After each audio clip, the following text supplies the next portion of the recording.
Educational गुरु में आप लोगों का स्वागत है। ठीक, हम संविधान के निर्माण के कड़ी में बहुत आगे चल चुके हैं। लगभग हम लोग ने 1773 का रेगुलेटिंग एक्ट पढ़ लिया, 1781 का एक्ट ऑफ सेटलमेंट पढ़ लिया, इसके बाद आपको 1784 का पिट्स इंडिया एक्ट पढ़ लिया, प्रथम चार्टर एक्ट 1793 का प्रथम चार्टर एक्ट हम लोगों ने पढ़ लिया। अब हम लोग 1813 का द्वितीय चार्टर एक्ट पढ़ लिया। अब हम लोगों का वारी है कि 1833 का तृतीय चार्टर एक्ट हम लोगों ने पढ़ लिया। अब हम लोग है कि जैसा हम करते हैं कि पिछले 1833 का जो चार्टर एक्ट है उसके बारे में थोड़ा विचार करके इसके बाद 1853 पर हम लोग चलेंगे। ठीक, चलिए तो हम लोग आगे चलते हैं। 1813 के द्वितीय चार्टर एक्ट के बारे में हो गया। तृतीय चार्टर एक्ट 1833 में, इसमें पहला प्रावधान क्या किया गया था कि बंगाल के जो गवर्नर जनरल थे उसको क्या बना दिया गया था, भारत का गवर्नर जनरल। अब से क्या हो जाएगा, अब कोई आएगा तो कौन होगा, भारत के गवर्नर जनरल। बंगाल के गवर्नर जनरल से हट करके वो आ गया क्या, संपूर्ण भारत पर शासन करने लगा, यानी भारत का गवर्नर जनरल हो गया। ठीक, इसी के तहत क्या हुआ था, पहली बार क्या हुआ था, विधि सदस्य को जोड़ा गया था। जो पहले 3 सदस्यीय था गवर्नर जनरल की परिषद, अब 4 सदस्यीय कर दिया गया। इसके बाद क्या हो गया कि आगे जो है आपको सती प्रथा का इसी एक्ट के तहत खत्म कर दिया गया था। ठीक, एक्ट के तहत 1843 में खत्म कर दिया गया। इसके बाद इसमें क्या किया गया था कि अब वित्त बजट पेश करने के लिए पूरा का पूरा बजट अब कौन पेश करेगा, पूरे भारत के लिए गवर्नर जनरल पूरे भारत के लिए बजट पेश करेगा, ऐसा प्रावधान किया गया था। इसके बाद क्या किया गया था कि चौथा सदस्य जो जोड़ा गया था उसको विधि सदस्य के रूप में, जो कानून बनाने के लिए वह सदस्य होगा चौथा सदस्य। हम लोग जानते हैं कि पहले 4 सदस्यीय था 1773 में, इसके बाद 1773 के बाद 4 सदस्यीय के बाद अब हो गया कितने, 1784 में 3 सदस्यीय कर दिया गया था। फिर अब क्या हुआ, 1833 आते आते क्या हो गया, 4 सदस्यीय कर दिया गया था। तो चौथा सदस्य कौन जुड़ा था, विधि आयोग के सदस्य, और वो जुड़ने वाले गौरव किसको प्राप्त था, तो लॉर्ड मैकाले। ठीक, इसके बाद क्या हुआ, अब पूर्णतः कानून बनाने का काम करना समाप्त कर दिया था। अब उसके अधिकार से छीन लिया गया था। बंबई और मद्रास के जो गवर्नर थे उनके हाथों से टोटल कारोबार छीन लिया था कि अब आप लोग कानून नहीं बनाएंगे, जो कानून बनाएगा कौन, एक ही कानून बनाएगा, और कहाँ के लिए बनेगा, पूरा भारत के लिए, और पूरा भारत के लिए एक ही बजट पेश होगा। ठीक, तो बजट पहली बार पूरे भारत के लिए पेश होने का जो प्रावधान हुआ, कब, तो 1833 के एक्ट के तहत, ये हम लोग जानेंगे। एक चीज और था कि 1833 के एक्ट के तहत अब कंपनी का वो पूर्ण प्रतिबंध कर दिया कि आप व्यापार नहीं कर करके आप क्या करेंगे, आप अब सिर्फ शासन करना है आपका। कंपनी का काम अब रह गया सिर्फ आप शासन कर सकते थे, यही काम रह गया कि आप शासन के अलावा और कोई काम नहीं कीजिएगा, सिर्फ शासन कीजिएगा। व्यापार संबंधी कार्य जो है टोटल का टोटल कौन करेगा, अब कंपनी नहीं कर करके आप क्या कहते हैं, आपको जो ब्रिटेन के जो लोग आए थे जिनको कुछ सीमित अधिकारों के साथ 1813 में व्यापार करने का जो अधिकार दिया था, अब आप पूरा व्यापार करेंगे, यानी चाय, चीन, अफीम, ये तीनों का भी अधिकार पूर्णतः समाप्त कर दिया। ठीक, इसके बाद क्या था, आपको सती दास प्रथा का अंत कर दिया गया था इसमें। इसके बाद इस कानून को, जो नया कानून था, नया कानून उसको एक्ट कहा जाने लगा, पुराना जो कानून था उसको क्या कह दिया गया, अधिनियम कहा जाने लगा। ठीक, इसमें है इसमें क्या किया गया था कि अब जो होगा, कोई भी परीक्षा होगा खुली प्रतियोगिता, कोई भी पद अगर भरे जाएंगे तो प्रतियोगी परीक्षा के आधार पर भरे जाएंगे। ठीक, यानी सिविल सेवा की परीक्षा को प्रारंभ कर दिया गया। पहले था कि सिविल सेवा की परीक्षा खुली प्रतियोगिता परीक्षा नहीं होता था, क्या करता था वह परीक्षा मतलब नामजदगी या किसी हिसाब से होता था। लेकिन अब क्या हो गया, कोई व्यक्ति आएगा तो क्या हो गया, सिविल सेवा का परीक्षा दे करके तब आकर के बड़े बड़े पोस्ट पर अति हो सकते। कंपनी अब इसमें क्या कर दिया गया, कंपनी किसी भी पोस्ट पर अगर कोई व्यक्ति को अगर भरा जाएगा तो वह उसको क्या हो जाएगा, नामजदगी के हिसाब, नाम, धर्म, जात, मूल, वंश और रंग के आधार पर नहीं किया जाएगा, क्योंकि मेनली था कि अब भारतीय लोग भी कंपनी के पद पे भरे जाएंगे, उनको ऐसा नहीं है कि किसी हिसाब से भेदभाव नहीं किया जाए। ठीक, इसके बाद है आपको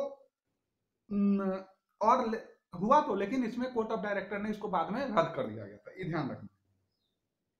भारत में प्रथम बार अगर पूछा जाए कि भारत में किस एक्ट के तहत पहली बार संविधान बनाने के लिए शुरुआत की चर्चा चली थी, तो 1833 के एक्ट।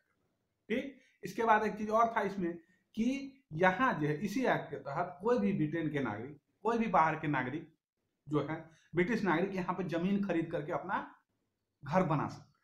तो किस एक्ट में था? 1833 के एक्ट के तहत। 1833 के एक्ट के तहत यही सब था। चलिए, क्या था? पहला था गवर्नर को गवर्नर जनरल, बंगाल के गवर्नर जनरल को भारत का गवर्नर जनरल बना दिया गया। दूसरा क्या था कि विधि चौथा सदस्य विधि अध्यक्ष सदस्य के रूप में जोड़ा गया था, जो लॉर्ड मैकाले था। इसके बाद इसमें सिविल परीक्षा के लिए खुली छूट दे दी गई, सिविल परीक्षा के लिए खुली प्रतियोगिता परीक्षा होगा। इसके बाद क्या था? ब्रिटिश लोगों को जमीन खरीदने का अधिकार दे दिया गया था। ठीक, लॉर्ड मैकाले को विधि सदस्य बना दिया गया था। इसी एक्ट के तहत दास प्रथा को समाप्त कर दिया गया था। ये चीज सब इसमें। ठीक, आगे चलते हैं हम लोग। अब 1833 हो गया, अब फिर 20 साल का बढ़ गया, जो लास्ट अंतिम चार्टर है। ठीक, 1853, 33 20 53 साल के, मतलब 1853 में तृतीय चार्टर 1833, चतुर्थ चार्टर एक्ट और अंतिम चार्टर। पहला हम बार बार चर्चा कर रहे हैं, पहला चार्टर एक्ट 1793, दूसरा 1813, तीसरा 1833 और चतुर्थ जो चार्टर एक्ट था वो क्या है आपको 1853। इसमें क्या किया गया था? इसमें आपको पहली बार गवर्नर जनरल की परिषद को 6 सदस्य बना दिया गया था। इसमें जो था पहली बार गवर्नर जनरल की जो परिषद थी उसको कितना सदस्य बना दिया गया था? 6 सदस्य बना दिया गया था। और इसके तहत जो 6 नए सदस्य जो जोड़े गए थे, इसके तहत हो गया 6, और अब 6 नए सदस्य की वृद्धि की गई थी। गवर्नर जनरल के परिषद में 6 नए सदस्य की वृद्धि की गई थी, जिसने विधान परिषद की, इसमें विधान परिषद की जो कुल संख्या हो गई, कब कितना हो गया? 12 हो गया। तो इसमें 6 सदस्य भाई कौन सब था? तो मुख्य न्यायाधीश था, कलकत्ता उच्चतम न्यायालय के एक न्यायाधीश थे, मुख्य न्यायाधीश और एक अन्य न्यायाधीश। सुप्रीम कोर्ट का 1774 में सुप्रीम कोर्ट बनता उसका मुख्य न्यायाधीश और एक और न्यायाधीश था। इसके बाद है बंगाल, मद्रास और बॉम्बे, और बंगाल, मद्रास, बॉम्बे और आगरा के सदस्य थे।